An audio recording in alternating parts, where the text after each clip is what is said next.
మీ ఎలాంటి వ్యాపార ప్రకటనలకైనా వెంటనే మా ఛానల్ సంప్రదించండి. అందరికి నమస్కారం, నేను శిరీష. ముందుగా అందరికీ శ్రీ పరాభావనామ సంవత్సర ఉగాది శుభాకాంక్షలు. ప్రస్తుతం మనతో పాటు ఉన్నారు ప్రముఖ ఆధ్యాత్మికవేత్త, జ్యోతిష్య పండితులు డాక్టర్ వేణుగోపాల్ గారు. గురుగారితో మాట్లాడదాం. నమస్కారం గురుగారు. గురుగారు, మీకు కూడా ముందుగా ఉగాది శుభాకాంక్షలు అండి. గురుగారు, విశేషంగా మరి ఈ ఉగాది నుంచి కర్కాటక రాశి వారికి ఈ సంవత్సరం ఎలా ఉండబోతుందంటారు? ఎలాంటి జాగ్రత్తలు తీసుకోవచ్చు అంటారు? ఆర్థిక పరంగా, ఆరోగ్యపరంగా ఈ నవగ్రహాల ప్రభావం ఈ సంవత్సరం ఎలా ఉంటుందంటారు? తప్పకుండా అమ్మ, మీ ఛానల్లో ఉన్నటువంటి ప్రేక్షకులందరికీ, మీ ఛానల్లో పనిచేసే మీ సిబ్బందికి, అలాగే తెలుగు ప్రజలందరికీ కూడా పరాభవన సంవత్సరం ఉగాది పండుగ శుభాకాంక్షలు. కర్కాటక రాశి వారికి కూడా. ఈ కర్కాటక రాశి వారి గురించి మాట్లాడేటప్పుడు మనం చంద్రుడు కర్కాటక రాశి అధిపతి, కాస్త సున్నిత భావాలు కలిగినటువంటి వారు ఎక్కువగా ఉంటారు. ఎందుకంటే కర్కాటక రాశి వారు, ఎందుకంటే దానికి ఆ రాశి అధిపతి చంద్రుడు కదా. ఆయన స్వచ్ఛకారకుడు, చాలా సుకుమారం తత్వం కలిగిన వాడు, మంచివాడు కదా చంద్రుడు. మన అందరికీ చంద్రుడు అంటే ఇష్టమే కదా. సో ఈ చంద్రుడు తెల్లని స్వభావం, స్వచ్ఛమైనటువంటి స్వభావం. సో ఈ కర్కాటక రాశి వారు ఎవరు అని మనం ప్రశ్నించుకున్నప్పుడు, పునర్వసు నక్షత్రం 4వ పాదం వారు, పుష్యమి నక్షత్రం 1, 2, 3, 4 పాదాల వారు, ఆశ్లేష నక్షత్రం 1, 2, 3, 4 పాదాల వారు, ఈ 9 నక్షత్ర పాదాల వారు కర్కాటక రాశి వారు. ఈ కర్కాటక రాశి వారికి పరాభవనామ సంవత్సరంలో ఆదాయం 2, వ్యయం 11, రాజ్యపూజ్యం 4, వ్యయం 7. అంటే మనం ఇదివరకే చెప్పుకున్నాం, ఆదాయం తక్కువ ఉండి వ్యయం ఎక్కువ ఉందని భయపడాల్సిన పని లేదు. చాలా పనులు మనం చేస్తాము, ధైర్యంగా ఏదో విధంగా పూర్తి చేస్తాము. సో పనులు జరిగాయంటే మనం చాలా వరకు విజయాన్ని పొందినట్టే కదా. సో ఈ రకంగా కర్కాటక రాశి వారికి సంవత్సరం బాగుందని చెప్పుకోవాలి. కర్కాటక రాశి వారికి ఇప్పుడు గురుబలం లేదు. ఎందుకంటే మిథున రాశిలో కదా గురువు సంచరిస్తున్నాడు ఇప్పుడు జూన్ 2 వరకు. జూన్ 2 వరకు మిథున రాశి కర్కాటక రాశికి వ్యయం 12వ భావం. 12వ భావంలో గురువు ఉంటే ఏమవుతుంది? కాంపిటేటివ్ స్పిరిట్ తగ్గిపోతుంది. ఇప్పుడు పోటీ పరీక్షలు రాస్తున్నారు, అది ఉద్యోగం కోసమో ఇతరత్ర ఉన్నత చదువుల కోసం, వాటిలో వీరు అనుకున్నంత మార్కులు రావు. ఒకసారి వీరు పూర్తిగా ప్రతికూల ఫలితాలు పొందే పరిస్థితి ఉంటుంది. అలాగే జన సహకారం ఉండదు, విద్యార్థులు కూడా అనుకున్నంత ఫలితాలు రాదు, పని భారం పెరిగిపోతుంది. ఇంటా బయట కర్కాటక రాశి వారికి ఎక్కువ పని ఉంటుంది. సహజంగానే వారు సున్నితమైన మనస్కులు అని చెప్పుకున్నాం మనం. ఆ కారణం చేత వారి పనిని తట్టుకోలేరు. మన వాళ్ళు కొంతమంది చెప్తూ ఉంటాం కదా, మన ఇంట్లోనే నలుగురు ఉంటే మనము నలుగురిలో ఎలా చెప్తుంటారంటే, వీడు పర్లేదు, మా పెద్దవాడు బాగా కష్టపడతాడు, వాడు తట్టుకుంటాడు కష్టానికి, మా చిన్నవాడు కాస్త సుకుమారం అండి, వాడు సరిగా పాపం అని మేము నీటపాటును పెంచామండి. ఇలాంటి పదాలు మనం వింటూ ఉంటాం పెద్దవాళ్ళు. వాళ్ళు అవన్నీ ఆలోచించి మనల్ని కూడా వాళ్ళు బాగా అబ్జర్వ్ చేసి చెప్పినటువంటి మాటలు. అలాగే ఈ కర్కాటక రాశి వారికి కాస్త సున్నిత స్వభావం ఉంటారు కాబట్టి పని భారాన్ని తట్టుకోలేరు. తొందరగా అలసిపోవడం, లేకపోతే వైరాగ్య భావం, నాకే ఇంత పని వస్తుంది అనుకోవడం, ఇలాంటి లక్షణాలు, బాధపడే లక్షణాలు జూన్ వరకు ఉంటుంది. జూన్ నెల తర్వాత వారి రాశిలోకి, కర్కాటక రాశిలో గురువు వచ్చేస్తున్నాడు. గురువు అక్కడ ఉచ్చస్థానాన్ని పొందుతాడు.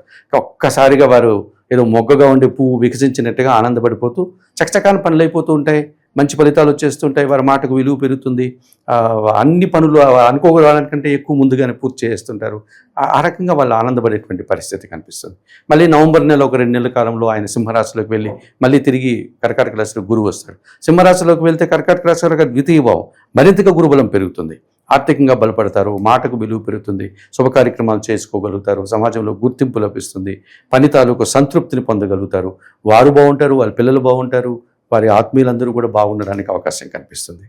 అయితే వీరికి భాగ్యస్థానంలో శని సంచరిస్తున్నాడు. భాగ్యంలో శని 50% సుఫలితాలను ఇస్తాడమ్మా, మిశ్రమ ఫలితాలను ఇస్తాడు. అంటే ఒక్కోసారి పనివారి సహకారం బాగుంటుంది, ఒక్కోసారి పనివారి సహకారం ఉండదు. ఈ గ్రాఫ్ అనేటువంటి అప్ అండ్ డౌన్గా కనిపిస్తుంది శని భగవానుడి వల్ల. ఈ వారం రోజులు చక్కగా ఉంటారు, వారం రోజులు చాలా వాళ్ళు ఏదో నిరాశ, శాంతి ఏదో పోగొట్టుకునేట్టుగా మాట్లాడుతూ ఉంటారు, మళ్ళీ వారానికంతా వాళ్ళు రెడీ అయిపోతూ ఉంటారు. ఇలాంటి మనస్తత్వం ఈ సంవత్సరం శని భగవానుడు భాగ్యంలో ఉండే సందర్భాల్లో కనిపిస్తుంది. సో శని భగవానుడు 50% శుభఫలితాలను ఇస్తున్నాడు. వ్యవసాయదారులకు కానీ, లేకపోతే కార్మికులకు కానీ, శ్రామికులకు కానీ, చిన్నపాటి ఉద్యోగస్తులు కానీ, వీళ్ళందరికీ మంచి ఫలితాలు రావడానికి అవకాశం ఉంటుంది. గురువు ఎట్లాగో జూన్ తర్వాత వీరి రాశిలోకి వస్తున్నాడు, తర్వాత వీరి ముందు రాశికి వెళ్తున్నాడు. ఈ జూన్ తర్వాత పూర్తిగా వారికి 100 ఫలితం వచ్చేటువంటి ఫలితం కనిపిస్తుంది.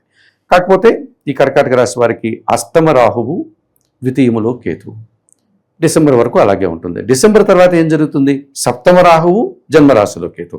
సంవత్సరం అంతా కాలసర్పదోషం, అనుకున్న పనులు జరగవు.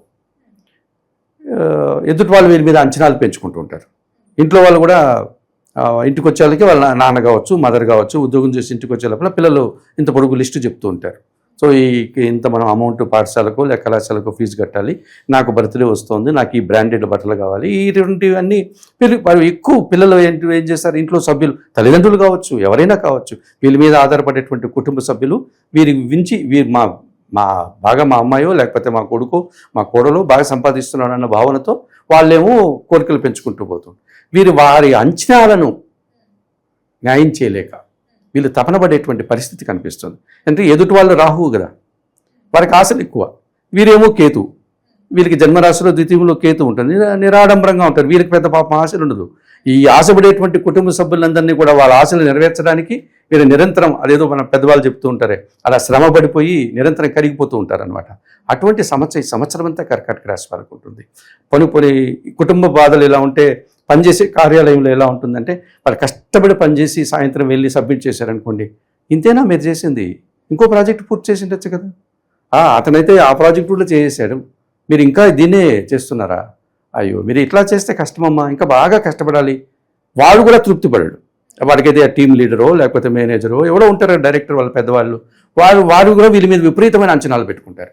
ఈ అంచనాలు ఎక్కువ అవుతుంది. ఈ అంచనా పరులందరూ రాహువులు, పనిచేసే వ్యక్తి ఏమో కేతు, నిరాడంబరత, శక్తి సామర్థ్యాలు లేకపోవడం, డల్నెస్ ఇబ్బంది పడడం, ఆ రకమైనటువంటి సమస్యలు విపరీతంగా ఉంటుంది. తప్పనిసరిగా కర్కాటక రాశి వారు 1కి 2 మార్లు శ్రీకాళహస్తీశ్వర ఆలయానికి వెళ్ళి రావుకేతు పూజ నిర్వర్తించుకోవడం వల్ల ఈ రావుకేతు దోషం నుంచి బయటపడవచ్చు. మీరేమో శ్రీకాళహస్తికి వెళ్ళమంటున్నారు, అదేమో తిరుపతి దగ్గర ఎక్కడో ఉంది, మాకంత శక్తి లేదు అనేటువంటి వారు మీ అందుబాటులోనే మీకున్నటువంటి కనకదుర్గమ్మ ఆలయానికి వెళ్ళి కనీసం వారానికి ఒక రోజైనా అమ్మవారిని దర్శించుకోండి. మీకు చేతనైనంత వరకు ఎర్రటి పూలు ఆ పాదాల దగ్గర పెట్టండి, కుంకుమ పూజ నిర్వర్తించుకోండి. అది కూడా చేత కాకపోతే శ్రీదేవి ఖడ్గమాల స్తోత్రం కానీ శ్రీ సూక్తం కానీ చదువుకోండి. అమ్మవారి ఆరాధన చేయడం వల్ల కూడా రాహు కొంతవరకు అనుకూలిస్తాడు. ఇక కేతువును అనుకూలించుకోవడం చాలా సులభం.